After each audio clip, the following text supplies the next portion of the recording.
Hi hello welcome to SR real vlogs. నేను మీ రఘు. అందరూ ఎలా ఉన్నారు?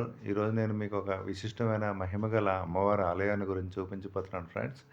అది మన రాష్ట్రంలోనే అనకాపల్లి జిల్లాలో సబ్బవరం నుంచి చోడవరం వెళ్ళే మెయిన్ రోడ్ పక్కన 1.5 కిలోమీటర్ డిస్టెన్స్లో కొండ ప్రాంతంలో ఉంటుంది ఫ్రెండ్స్. ఈ రోడ్డు సగం సిమెంట్ రోడ్డు ఉంటుంది, అక్కడ నుంచి మట్టి రోడ్డు ఉంటుంది ఫ్రెండ్స్. మెయిన్ రోడ్ నుంచి ఈ టెంపుల్కి చేరుకోవడానికి లోకల్గా ఆటోస్ అవైలబుల్గా ఉంటాయి.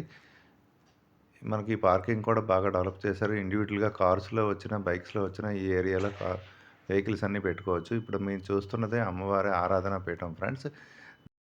ఒకసారి ఈ ఆలయ చరిత్ర గురించి చెప్పుకుంటే 1996లో ఓంకార్ అనే స్వామీజీ చేత ఒక ఆరాధనా పీఠంగా కొద్దిమంది భక్తులతో మాత్రమే ప్రారంభింపబడి 2006లో మహాబలేశ్వరం నుంచి తయారు చేయించి తెప్పించిన అమ్మవారి ప్రస్తుత విగ్రహాన్ని ప్రతిష్ఠ చేయడం జరిగింది. అప్పటి నుంచి అమ్మవారికి నిత్య పూజలు అందుతూ ఉన్నాయి. ఫ్రెండ్స్, ఈ ఆలయ విశిష్టత గురించి చెప్పుకోవాలంటే ఇక్కడున్న అమ్మవారు ప్రతి 41 రోజులకు మాత్రమే దర్శనం కల్పించబడుతుంది ఫ్రెండ్స్. భక్తులు కోరిన కోరికలు తీర్చే కల్పవల్లిగా, భక్తుల పాలిట కొంగు బంగారంగా, మహిమగల దేవతగా విరాజిల్లుతున్నారు. 40 రోజులుగా దీక్షలో ఉన్న అమ్మవారి విగ్రహాన్ని బయటకు తీసి వేకువజాము నుంచే జలాభిషేకం, క్షీరాభిషేకం మొదలైన వివిధ ద్రవ్యాలతో అభిషేకాలు చేసి భక్తులు ఎంతో నిష్టగా, పవిత్రంగా అమ్మవారిని పూజలు చేయించుకుంటున్నారు. అయితే ఈ ఆలయంలో ఒక ప్రత్యేకత ఉంది ఫ్రెండ్స్. ప్రతి 40 రోజులకు దర్శనం ఇచ్చే అమ్మవారు తమకు దగ్గరికి వచ్చే భక్తుల కోరికలన్నీ ఒక ఆకు మీద, అంటే పత్రం మీద రాసి అక్కడ ఏర్పాటు చేసిన ఒక హుండీలో వేయమని అక్కడ సిబ్బంది సూచిస్తారు. ఆ తర్వాత అమ్మవారిని బయటికి తీసి పూజలు చేసుకునే టైంలో ఆ ఆకులన్నీ అమ్మవారి మీదుగా అభిషేకం చేస్తారు. అప్పుడు అమ్మవారు ఆకుల మీద ఉన్న భక్తుల కోరికలన్నీ చదివి వచ్చే 40 రోజుల్లోనే అవన్నీ తీరుస్తారని భక్తుల ప్రగాఢ విశ్వాసం ఫ్రెండ్స్. ఇలా పీఠం పక్క నుంచి అలా పైకొస్తే ఇక్కడ ఒక చిన్న పాకలో అమ్మవారి విగ్రహంతో పాటు ఇతర వివిధ దేవతల విగ్రహాలు ఉంటాయి. ఇక్కడ కూడా భక్తులు పూజలు చేస్తూ ఉంటారు. దీని పక్క నుంచే ఇలా పైకి వెళ్తే మనకు ఒక బొట్లబావి చేరుకునే మార్గం ఉంటుంది ఫ్రెండ్స్.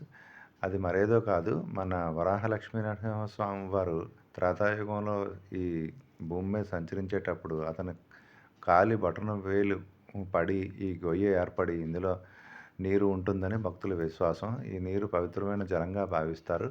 ఇక్కడికి చేరుకోవడానికి భక్తులు ఎన్నో వ్యయ ప్రయాసాలు కోర్చి పైకి చేరుకుంటారు. పైకి వెళ్ళేటప్పుడు ఎవరు పాదరక్షలు ధరించరు. దట్టమైన అటవీ ప్రాంతం కావడంతో జనసంచారం తక్కువగా ఉండడంతో గుంపులు గుంపులుగా భక్తులు కొండపైకి చేరుకుంటారు.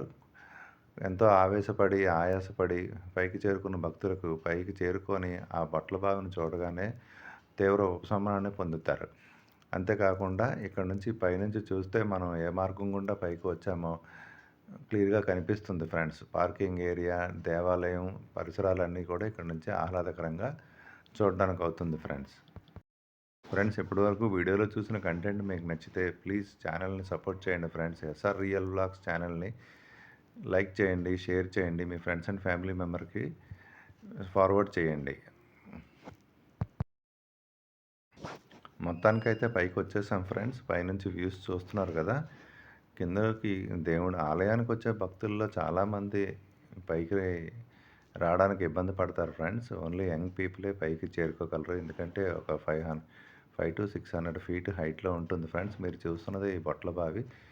అప్పన్నస్వామి కాలి బొటనవేలు తగిలిన తర్వాత ఏర్పడిన ఒక గొయ్యిలో ఈ జలం వచ్చిందని నమ్ముతారు ఫ్రెండ్స్, ఇలాంటి ఇంట్రెస్టింగ్ వీడియోస్తో నెక్స్ట్ వ్లాగ్లో మళ్ళీ కలుస్తాను. అంతవరకు ఛానల్ సబ్స్క్రైబ్ చేసుకొని అన్ని వీడియోలు చూడండి. Thank you. Take care. Bye.